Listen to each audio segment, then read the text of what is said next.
ইতিহাসের সবচেয়ে বড় দাবানলে পড়ছে ইসরায়েলের রাজধানী জেরুজালেম। আকাশ ঢেকেছে ভয়াবহ বালি ঝড়ে।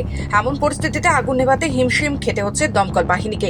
দ্রুত গতিতে ছড়াচ্ছে আগুন, যার জেরে বাতিল করা হয়েছে স্বাধীনতা দিবসের উদযাপন। এই দুর্যোগের সময় আন্তর্জাতিক মহলের সাহায্য চাওয়া হয়েছে।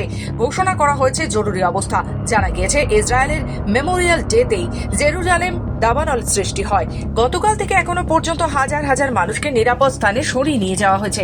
এখনো পর্যন্ত প্রাণহানির খবর না মিললেও আহত হয়েছেন 13 জন। জেরুজালেম থেকে তেল আভিভ যাওয়ার হাইওয়ের পাশাপাশি জমি দাও দাও করে জ্বলছে, যার জেরে ওই রাস্তা বন্ধ করে দেওয়া হয়েছে।